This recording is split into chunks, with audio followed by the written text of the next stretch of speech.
दोस्तों, स्वागत है आपका सर्वेश्वर स्टडी चैनल पर। दोस्तों, आज हम आपके लिए लेकर के आए हैं संविधान का पार्ट 2। बहुत ही मोस्ट इम्पोर्टेंट क्वेश्चंस हैं। इन संविधान से जो भी क्वेश्चंस आते हैं, कम से कम चाहे कोई भी जीएस में कोई भी एग्जाम्स आता है, उन सभी में जो जीएस पार्ट आता है, तो जीएस पार्ट में कम से कम 4 से 5 या 5 से 10 नंबर तक के आपको संविधान से, कॉन्स्टिट्यूशन से प्रश्न उत्तर पूछता है। तो दोस्तों, उन प्रश्नों को आप छोड़ करके भी चले जाते हैं क्योंकि आपको वो प्रश्न पता भी नहीं होते हैं। तो दोस्तों, इसीलिए मैंने वीडियोज संविधान का एक अलग पार्ट बनाया है, उसे आप अच्छे से पढ़िएगा। आने वाली जो परीक्षाएं हैं उनमें दीजिएगा, और जो भी परीक्षाओं में क्वेश्चंस आते हैं, और यदि मेरी वीडियोस से यदि आपके क्वेश्चंस फंस रहे हैं तो आप प्लीज़ वीडियो को लाइक शेयर सब्सक्राइब भी कीजिएगा इससे पहले। और यदि नहीं फंस रहे हैं तो आप बाद में आप मेरे चैनल को अनसब्सक्राइब करके चले जाना, कोई दिक्कत नहीं होगी। परंतु इस समय आप मेरे वीडियोस को यानी कि मेरे चैनल को लाइक करें, ज़्यादा से ज़्यादा अपने दोस्तों को शेयर करें, और इस चैनल को सब्सक्राइब भी करें, बेल आइकन को प्रेस करें, जिससे कि मैं जो भी वीडियोज़ बनाऊँगा वो आपके कमेंट बॉक्स में यानी कि आपके नोटिफिकेशन के रूप में आपको मिलता रहे। देखिएगा दोस्तों, वो प्रश्न क्या है। आज पार्ट 2 लेकर के आया हूँ संविधान का। पहला प्रश्न पूछा गया है, भारत में जो पिट्स इंडिया एक्ट कब आया था। तो दोस्तों, भारत में जो पिट्स इंडिया एक्ट आया था वो 1784 ईस्वी में आया था। कब आया था? 1784 ईस्वी में आया था। और ये एक बात और बता दूं कि इसमें यदि ये प्रश्न करे, एक तो ये प्रश्न हो जाएगा कब आया था, एक प्रश्न ये आ सकता है कि पिट्स इंडिया एक्ट जो आया था वो किसने प्रस्तुत किया था। तो दोस्तों, उस समय यानी कि 1784 ईस्वी में जो ब्रिटेन के तत्कालीन प्रधानमंत्री, यानी तत्कालीन का मतलब होता है उसी समय के, तत्काल के, यानी कि 1784 ईस्वी में जो ब्रिटेन के प्रधानमंत्री थे उनका नाम था विलियम पिट। उन्होंने एक एक्ट पारित किया था जिसका नाम कर दिया था पिट्स इंडिया एक्ट। तो पिट्स एक शब्द है, यानी कि जो इनका इंग्लिश शब्द बनता है उसमें से अपोस्ट्रोफी एस लगा के, यानी कि पिट का इंडियन एक्ट, ऐसे शब्द बोला गया था। समझ गए? अब देखिएगा, मैंने इससे पहले जो वीडियोज बनाया था पार्ट 1, उसमें मैंने बहुत अच्छे से बताई है कि कौन चीज़ कहाँ से, यानी कि मैंने संविधान के शुरुआत से लेकर के पिट्स इंडिया एक्ट से पहले तक का मैंने जो पढ़ाया था उसे भी रिवाइज कीजिएगा, और जो पार्ट 2 चल रहा है इसे भी पढ़िएगा, और पूरा वीडियोस देखा करें प्लीज़, क्योंकि जब आप पूरा वीडियोस देखें तभी तो आपको कोई ना कोई क्वेश्चन ऐसा मिलेगा जो आपको नहीं आता है। मैं जानता हूं आप सभी होशियार हैं, परंतु ये ज़रूरी है कि आप प्रत्येक वीडियोस देखें और पूरा का पूरा देखेंगे, तभी आपको ये पता चलेगा कि मेरा कौन सा प्रश्न मुझे नहीं आता था। क्योंकि मैं ये चैलेंज करता हूँ, इसमें से कम 3 या 2 प्रश्न आपको नहीं आ रहे होंगे। आप देखिएगा दोस्तों, प्रश्न नंबर दूसरा क्या है। प्रश्न नंबर दूसरा कहा है कि किस एक्ट के तहत गवर्नर जनरल की परिषद की सदस्य संख्या 4 से घटाकर 3 कर दी गई थी। यानी कि पिट्स इंडिया एक्ट के तहत, किस एक्ट के तहत? पिट्स इंडिया एक्ट के तहत, जो 1784 ईस्वी में आया था। इसके तहत जो गवर्नर जनरल की परिषद हुआ करती थी उसमें सदस्य होते थे 4, तो उन्हें हटा करके 4 को घटा करके क्या कर दिया गया था दोस्तों? 3 कर दिया गया था। अब देखिएगा दोस्तों, प्रश्न नंबर तीसरा क्या कह रहा है। प्रश्न नंबर तीसरा हमारा कह रहा है कि पिट्स इंडिया एक्ट के द्वारा कैसे प्रशासन का प्रारंभ हुआ था। तो दोस्तों, ये प्रश्न बहुत ही इम्पोर्टेंट है। प्रश्न ये किया जा सकता है कि पिट्स इंडिया एक्ट के द्वारा कैसे प्रशासन का प्रारंभ किया गया था। तो आप उत्तर में दे सकते हैं दोहरे प्रशासन का, या फिर ऐसे कहा जाएगा कि दोहरे प्रशासन का जो प्रारंभ हुआ था वो किस एक्ट के अंतर्गत हुआ था। तो आप कह सकते हैं पिट्स इंडिया एक्ट के अंतर्गत हुआ था, यानी कि तहत हुआ था। या फिर यहाँ पर एक बात और पूछी जा सकती है। देखिएगा, इसमें दोहरे प्रशासन की बात की गई, तो कौन कौन से 2 प्रशासन हुए थे। एक हमारा प्रशासन था कोर्ट ऑफ डायरेक्टर्स, जिसको हम हिंदी में निदेशक मंडल कहते हैं। ये व्यापारिक मामलों के लिए, यानी व्यापारिक मामलों में क्या निदेशक, यानी कि क्या निदेशक की भूमिका निभानी है, ये सब काम कौन करता था दोस्तों? कोर्ट ऑफ डायरेक्टर्स करता था। अब यहीं पे मैंने बात की है नंबर 2 में कहा गया है बोर्ड ऑफ कंट्रोल।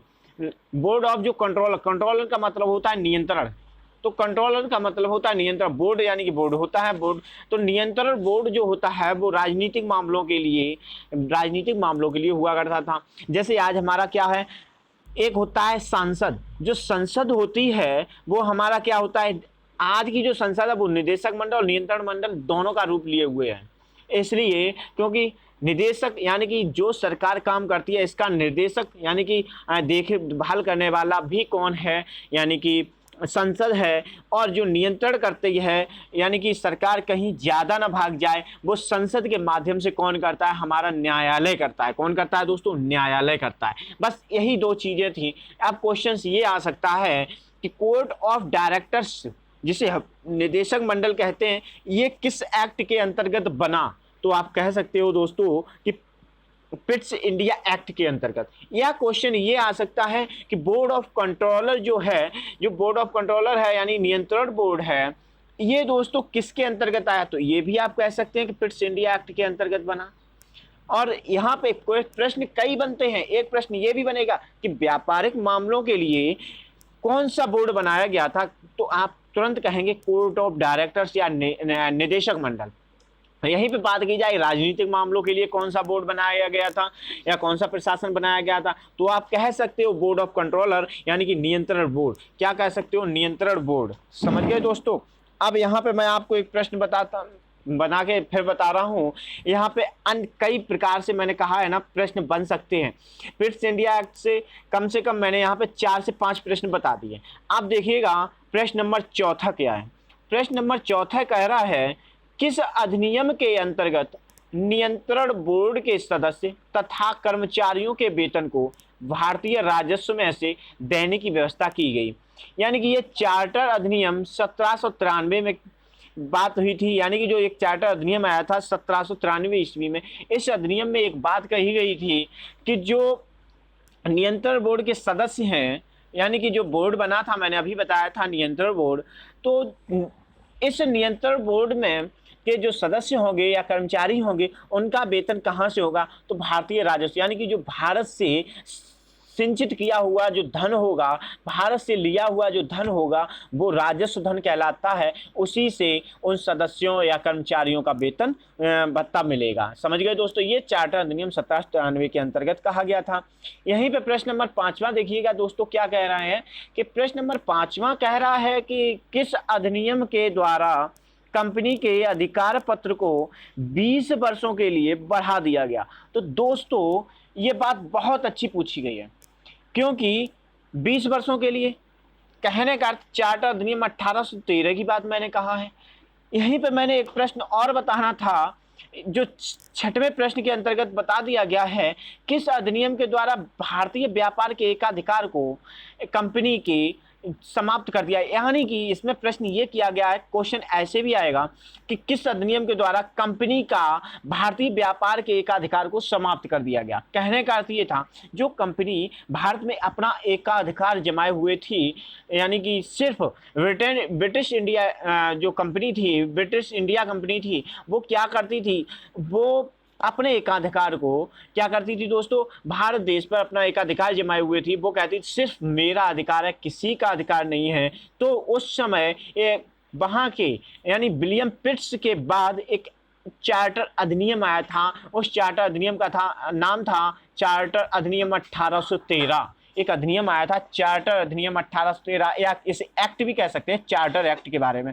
तो दोस्तों मैं आपको बता दूं जो चार्टर अधिनियम आया था 1813 का, ये कई काम करके गया है। एक तो एकाधिकार को समाप्त कर दिया व्यापार के।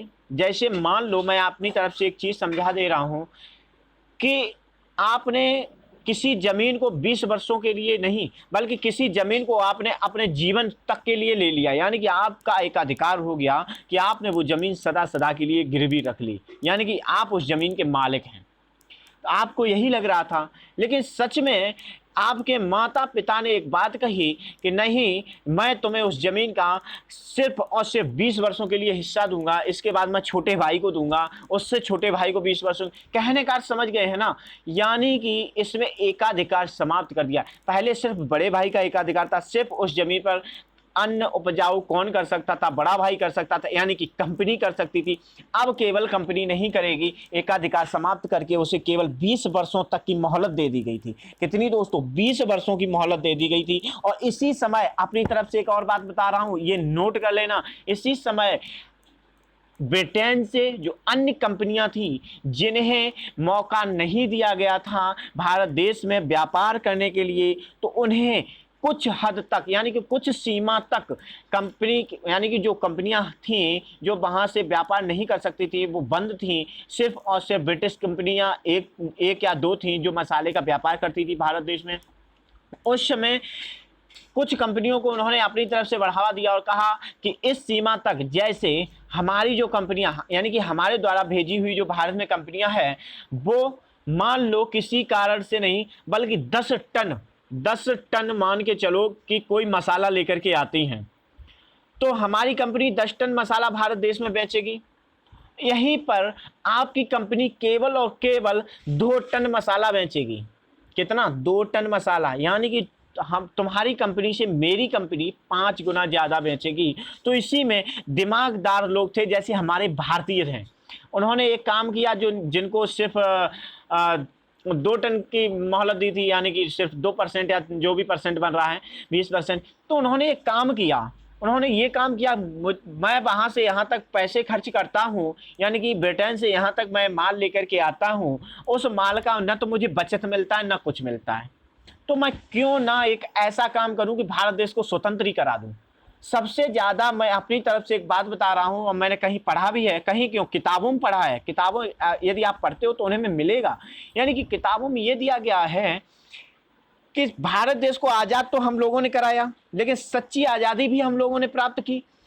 बात यहाँ से जो आज़ादी का काम शुरू होने लगा था वो ब्रिटेन के ही लोगों ने शुरुआत कर दी। यानी कि कहने का अर्थ ये था, ब्रिटेन की जो कंपनियां आई थी जिसे ब्रिटिश ईस्ट इंडिया कंपनी के नाम से जानते हैं, उसने भारत देश को आपस में हिंदू, मुस्लिम, सिख, ईसाई के रूप में बांट करके हर धर्म को चौतरफा बना करके एक दूसरे के खून का प्यासा बना करके भारत देश को लूटना शुरू कर दिया। ये बात ईश्वर को अच्छी नहीं लगी, तो तुरंत ईश्वर ने कुछ समय बाद क्या किया, 1793 के बाद 1813 ईस्वी में कुछ लोगों को इस हिसाब से भेजा, यानी कि वहाँ से कुछ कंपनियाँ इस तरह से बनाई, दिमागदार लोग बनाए। उन्होंने क्या काम किया, उन लोगों को जब वहाँ की सरकार ने अनुमति दी कि तुम 20% हिस्सा यानी कि 20% तक अपने हिस्से का बेच सकते हो भारत देश में, तो दोस्तों जब उन्होंने 20% लाना शुरू कर दिया, मान लो 2 टन सामान लाए, अब 2 टन में उनकी बचत सही से नहीं निकल रही, यानी कि उनका सिर्फ बराबर हो रहा है। कहने का समझिएगा, उनका सिर्फ और सिर्फ बराबर हो रहा है। जितने का वहाँ से मान लो 2 टन सामान उन्होंने 200 करोड़ रुपए में खरीदा, तो तुरंत वो यहाँ तक लाने में उनका खर्चा बराबर सब कुल 300 करोड़ हो जाए। मान लो 200 करोड़ का उनका सामान और 100 करोड़ मान लो उनका खर्चा हो रहा है, तो उन्होंने यहाँ पे आके सब कुछ 300 करोड़ में बेच पाया है। यानी कि न तो उन्हें प्रॉफिट हुआ न लॉस हुआ, यानी कि न लाभ न हानि। तो उन्होंने एक चीज़ सोची, क्यों ना हम अपनी प्रॉफिट ना देख करके इन भारतीयों को, क्योंकि मुझे मिलना दिलना तो कुछ है नहीं, 20% में मुझे क्या होगा। उन्होंने ये चीज़ सोची। जैसे ही उन्होंने ये चीज़ सोची तो बहुत अच्छी चीज़ सोची कि उन्होंने ये कहा कि भारत देश को अब स्वतंत्र करा ही दें। जब उन्होंने ये चीज़ सोची स्वतंत्र कराने की, तो उन्होंने एक काम किया। जब उस समय जो ब्रिटिश ईस्ट इंडिया कंपनी हुआ करती थी, उसने 1 रुपए की चॉकलेट को उस समय मान लो 10 रुपए में देते थे। कहने का समझिएगा, उस समय तो बहुत सस्ते में था, पैसों में चलता था, आने में चलता था काम। तो उस समय मान लो 1 रुपए की चीज़ को 10 रुपए में बेचा करते थे। और इन्होंने क्या किया, इन्होंने कहा नहीं, वही चीज़ तो मैं दे रहा हूँ, 1 रुपए की उन्होंने 1 रुपए की चॉकलेट को 10 में बेचा। इन्होंने कहा नहीं नहीं, 10 रुपए की ये चॉकलेट नहीं, तो कितने की भाई, मेरे 3 रुपए में ले जाओ, वही चॉकलेट है। इन्होंने 3 रुपए में दी। आप बताइए, हमारे भारतीय इतने तेज हैं, 10 रुपए की चीज़ क्यों लेंगे, वो 3 रुपए वाली लेंगे ना। तो 3 रुपए वाली चीज़ बिकने लगी। इस तरह से कंपनी यानी कि जो ब्रिटिश ईस्ट इंडिया कंपनी थी उसे हुआ हानि। जैसे ही हानि हुआ तो उसी समय एक काम हुआ कि वहाँ की जो संसद थी, वहाँ के जो प्रधानमंत्री थे, उन्होंने एकदम से ये देखा कि ये क्या हो गया। जैसे ही उन्होंने ये चीज़ देखी तो उन्होंने तुरंत ये कहा अपनी कंपनी से, ब्रिटिश ईस्ट इंडिया कंपनी से, कि अब तुम्हारे बस का नहीं है, अब तुम्हारे बस का नहीं है क्या वहाँ पर कंपनी चलाना। अब तुम एक काम करो, मैं तुम्हारे कंपनी का एकाधिकार समाप्त करता हूँ। अब तुम वहाँ पर सिर्फ और सिर्फ क्या करोगे, एक शासन करोगे। क्या करोगे दोस्तों, एक शासन करोगे। समझ गए दोस्तों, ये कहानी थी। तो हम लोगों को शुरुआत यानी कि आज़ादी की शुरुआत कहने का अर्थ तो यही है कि हम लोगों ने आज़ादी ली, कुछ मरे हैं जिन्होंने आज़ादी के लिए, कुछ लोगों ने अपनी जान कुर्बान की, उनके लिए सदा सैल्यूट करता हूं। और कुछ लोगों ने जान कुर्बान तो नहीं की, परंतु हमेशा अपने आप की जान को भारत देश के लिए संजोए रखे, यानी कि कहने का भारत देश पर जब चाहते तब अपनी जान न्यौछावर कर सकते थे। चाहे उनमें सुभाष चंद्र बोस हों, चाहे वहाँ पर महात्मा गांधी हों, जवाहरलाल नेहरू हों, और भी कई इनकी कमेटी के राजेंद्र प्रसाद जैसे महान लोग हुए, हमारे सरदार वल्लभ भाई पटेल हुए, और भी कई महान लोग हुए जिन्होंने अपनी जान को कभी परवाह नहीं की, फिर भी हमेशा भारत देश के साथ बने रहे। अब समझिएगा दोस्तों, इन लोगों ने तो अपनी जानें कुर्बान की, किसी ने जानें नहीं कुर्बान की तो अपने देश को बचाने की चेष्टाएं की, परंतु इससे पहले आज़ादी को किसने किया, आज़ाद करने का चेष्टा किसने की, ब्रिटेन की जो अदर कंपनियां आई थी उन्होंने की थी। समझ गए दोस्तों। अब देखिएगा अगला प्रश्न मैं जो करा रहा हूं, यानी कि यहां पर मैंने 5वां और 6वां प्रश्न 2 करा दिए थे, यहां पर कंपनी के एकाधिकार को समाप्त भी करा दिया गया था, और समाप्त करने के बाद 20 वर्षों तक केवल अधिकार पत्र दिया गया था कि आप 20 वर्षों तक केवल क्या कर सकते हो, वहां पर अपनी कंपनी चला सकते हो। इसके बाद बेटा अपनी बोरी बत्रा बांधो, घर पे चले आओ। अब देखिएगा 7वां प्रश्न इसी में क्या कह रहा है। 7वां प्रश्न कह रहा था कि भारत में शिक्षा के लिए प्रति वर्ष 1 लाख रुपए खर्च करने का प्रावधान जो है वो किस अधिनियम के तहत किया गया था। इससे पहले कोई प्रावधान नहीं होता था, कोई शिक्षा पर खर्च नहीं होता था, सरकारें शिक्षा को नहीं देती थी, हम लोग गरीब थे, ना इतना कमा सकते थे ना पढ़ सकते थे, वो महान थे जो पढ़ लिए। आप समझिएगा चार्टर अधिनियम 1813 के अंतर्गत ही हमें 1 लाख रुपए खर्च करने का प्रावधान मिला, प्रति वर्ष 1 लाख रुपए, यानी कि प्रावधान मिला था शिक्षा के लिए व्यवस्था की गई थी। अब प्रश्न करता हूं मैं 8वें प्रश्न में देखिएगा एक बात आई, एक अधिनियम आया, कहा गया है कौन सा ऐसा अधिनियम था जिसके तहत बंगाल के गवर्नर जनरल को भारत का गवर्नर जनरल कहा जाने लगा। कहने का अर्थ मैं आपको यहाँ पे एक प्रश्न कर दे रहा हूँ। मैंने पिछले वीडियो में एक बात बताई थी, बंगाल प्रेसिडेंसी हुआ करती थी, मद्रास प्रेसिडेंसी हुआ करती थी, चेन्नई प्रेसिडेंसी हुआ करती थी। जो ये प्रेसिडेंसियां थी इनमें से एक गवर्नर हुआ करता था, केवल गवर्नर, इसके अलावा कोई नहीं होता था पहले। उसके बाद बंगाल का एक गवर्नर था, जो उनका एक गवर्नर जनरल होता था, जिसको हम बंगाल का गवर्नर जनरल कहने लगे। इसके अंतर्गत 3 प्रेसिडेंसियां की गई थी, मैंने पिछले वीडियो में बताया है, आप पिछले वीडियोज को भी देखें। अब बात यहाँ पे आ गई, जो पहला बंगाल का गवर्नर जनरल था, पहले बंगाल का गवर्नर जनरल जिसे बनाया गया था उसे मैंने वारेन हेस्टिंग बनाया था, मैंने बताया था पिछले वीडियो में। अब यहीं पे मैं आपको बता रहा हूँ, बंगाल का जो गवर्नर जनरल था अब भारत का गवर्नर जनरल कहा जाने लगा था, उस समय सिर्फ बंगाल का कहा जाता था। अब बात आ रही है भारत के गवर्नर जनरल की, तो बात चार्टर अधिनियम 1833 के अंतर्गत बना था, यानी कि कहने का अर्थ है आपको किसी कंपनी का सीईओ बना दिया जाए। बात समझना, किसी कंपनी का, मान लो मैंने आपको एप्पल कंपनी का सीईओ बना दिया, तो आप उस समय गवर्नर जनरल की पदवी पर तो हो, केवल किसकी, एप्पल की, केवल क्या हो, गवर्नर जनरल की, यानी कि जो एप्पल है। लेकिन अंतर यहाँ पे मैं आपको बता दूं, आपको एप्पल बनाने वाली कंपनी में जाना था जो सीईओ बन गए, लेकिन मैंने एप्पल जो पूर्ण रूपेण है, यानी कि एप्पल से कई प्रकार की चीज़ें बनती, यहाँ पर आप केवल मोबाइल के सीईओ बने थी। अब मान लो एप्पल से मोबाइल बनता है, एप्पल के कई ब्रांडेड चीज़ें आती हैं, चाहे वो टीवी हो, लैपटॉप हो, या कोई भी ऐसी कंपनी, यानी कि कोई भी ऐसी टेक्नोलॉजी जो हमारी एप्पल से बनी है। तो कहने का अर्थ है अब तुम्हें उस पूरी एप्पल कंपनी का सीईओ नहीं, अब तुम्हें उसका मैनेजर बना दिया है। कहने का अर्थ यही था मेरा कि जो अधिनियम आया था, ये कौन सा अधिनियम था जिसमें बंगाल के गवर्नर जनरल को भारत का गवर्नर जनरल कहा जाने लगा था। तो दोस्तों ये चार्टर अधिनियम 1833 किसके तहत, चार्टर अधिनियम 1833 के अंतर्गत। अब देखिएगा यहाँ पे प्रश्न नंबर 9वां, ये इंपॉर्टेंट क्वेश्चन है। इसमें पूछा गया है कि चार्टर नियम जो 1833 आया था, इसके तहत भारत में प्रथम गवर्नर जनरल कौन बना था। तो दोस्तों विलियम बेंटिंग प्रश्न ये आता है भारत का प्रथम गवर्नर जनरल कौन था, तो विलियम बेंटिंग होगा। अगर ये कहा जा रहा है कि बंगाल का पहला गवर्नर जनरल कौन था, तो वॉरेन हेस्टिंग था। बस कंफ्यूज ना होना, इसीलिए मैं पढ़ा रहा हूं आपको, समझ गए दोस्तों। अब देखिएगा 10वां प्रश्न क्या है मेरे दोस्तों। 10वां प्रश्न कह रहा है कि भारत के गवर्नर जनरल को पूरे ब्रिटिश भारत के विधि निर्माण का एकाधिकार किस एक्ट के तहत प्रदान किया गया। समझिएगा, एक भारत का गवर्नर जनरल बना तो पूरे ब्रिटिश भारत का, उस समय ब्रिटिश भारत था, हमारा आज़ाद भारत तो था नहीं, तो ब्रिटिश भारत को एक काम किया गया था कि पूरे ब्रिटिश भारत में विधि निर्माण कौन करेगा, ये एकाधिकार किसको प्राप्त हुआ, भारत के गवर्नर जनरल को प्राप्त हुआ। किसके तहत प्राप्त हुआ, तो चार्टर अधिनियम 1833 के प्राप्त हुआ, 1833 के अनुसार प्राप्त हुआ।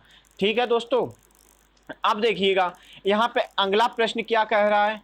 अगला प्रश्न देखिएगा दोस्तों, अब देखिएगा अगला प्रश्न था, मैंने बताया था 11वां प्रश्न।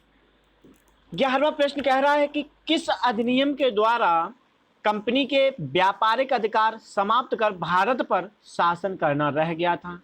मैंने कहा था 20 वर्ष हो चुके हैं, 1813 से लेकर के 1833 हो गए।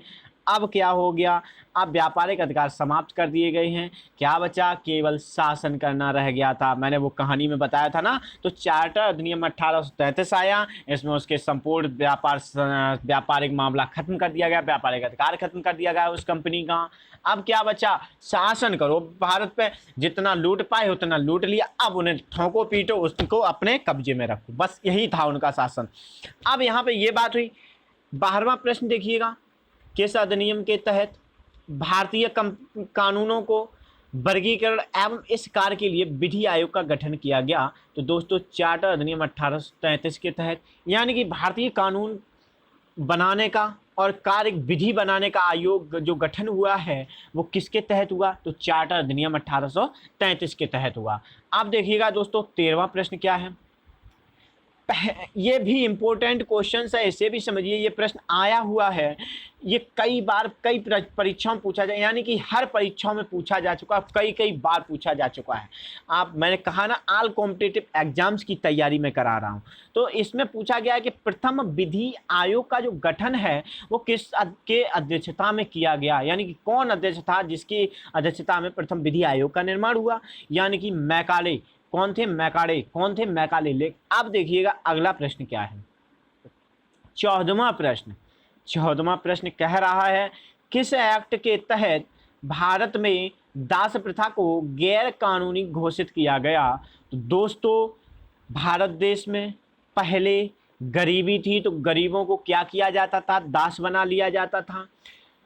ये प्रमाण आपको कहाँ मिलता है, चाणक्य को देखना है तो चंद्रगुप्त मौर्य देखिए। उस समय चंद्रगुप्त मौर्य एक कौन था, एक गुलाम बना था, जहाँ से उस गुलाम की बेड़ियों को काट करके चाणक्य उसे लेकर के आए थे, और गुलाम की जंजीरों से जो गुलाम बना था, यानी कि गुलाम था हमारा चंद्रगुप्त, उसे क्या बनाया, उसकी जंजीरों को तोड़ करके उसे एक बहुत ही बड़ा सम्राट बनाया था, एक छत्र शासक बना दिया था। और सिकंदर जैसे महान सम्राट, कोई महान नहीं है, महान नहीं है जिसे हम महान कहते हैं एक ही महान, लोग कहते हैं सिकंदर महान, ऐसा नहीं है। मैं कहता हूँ एक ही महान, चंद्रगुप्त महान, एक ही गुरु, केवल कौन गुरु, चाणक्य जैसा आज तक ना गुरु हुआ है ना कोई होगा, समझ गए ना। अरस्तु है ना कोई है, अरस्तु भी चाणक्य की नीतियों से परे नहीं थे, क्योंकि चाणक्य की नीतियों के अरस्तु भी कातिल हो गए थे। कहने कातिल का मतलब मैंने बताया, गाना है एक ना, तेरी आंखें कातिलाना, तो उसी के अनुसार मैंने बताया है। कातिल का मतलब ये है कि वो चाणक्य को इतना प्रेम करते थे और कहते थे मैं तुम्हारी नीतियों के आगे नतमस्तक हूँ। कातिल हूँ कहने का अर्थ समझ गए ना, नतमस्तक हूँ, यही चीज। तो इसमें कहा गया है कि दास प्रथा को गैर कानूनी घोषित किया गया चार्टर अधिनियम 1833 के अंतर्गत। इससे पहले दास प्रथाएं थीं। उसमें मान लो मैं गरीब हूँ तो मेरे माँ बाप से ही मुझे छीन लिया जाता था और उसे किसी न किसी कंपनी में बंद कर दिया जाता था, कंपनी में काम करने के लिए लगा दिया जाता था। यदि बच्चा किसी का बड़ा हो रहा है और ज़्यादा बड़ा हो गया, अब उसने सोचा मैं क्यों ना अपने घर पर जाऊं, तो उसे मार दिया जाता था, उसे मार दिया जाता। यानी कि अपने माँ बाप से बिछड़ने के बाद वो दास कभी भी अपने पिता माता से मिल नहीं पाता था, उसे बाद में मार दिया जाता था। यही चीज़ मैं आपको प्रश्न नंबर 15 में देखिएगा क्या है। प्रश्न नंबर 15वां कह रहा है, किस एक्ट के द्वारा संपूर्ण भारत के लिए पृथक विधान परिषद की स्थापना की गई। यानी कि एक एक्ट आया था, चार्टर एक्ट 1853, यानी कि चार्टर अधिनियम 1853। इसने एक काम किया, हमारे यहाँ पर संपूर्ण भारत के लिए पृथक विधान परिषद की स्थापना करती थी।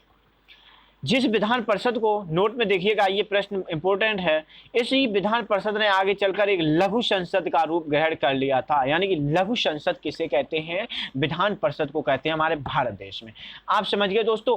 आज के लिए इतना ही वीडियोज, आप कल फिर सुबह मिलते हैं और फिर कल शाम को मिलते हैं। और दोस्तों प्लीज़ वीडियो अच्छा लगा हो तो वीडियोज को लाइक करें, चैनल को सब्सक्राइब करें और अपने दोस्तों को ज़्यादा से ज़्यादा इस चैनल को सब्सक्राइब और शेयर भी करें। और प्लीज़ दोस्तों इस चैनल के माध्यम से अपनी तैयारी अच्छे से कीजिएगा और पढ़िएगा। इस सर्विस स्टडी चैनल पर ज़्यादा से ज़्यादा लाइक, शेयर एंड सब्सक्राइब कीजिए, बेल आइकन को प्रेस कीजिए, जिससे कि मेरे द्वारा प्रत्येक वीडियो जो आपको मिलते रहें बनाए हुए नोटिफिकेशंस के रूप में।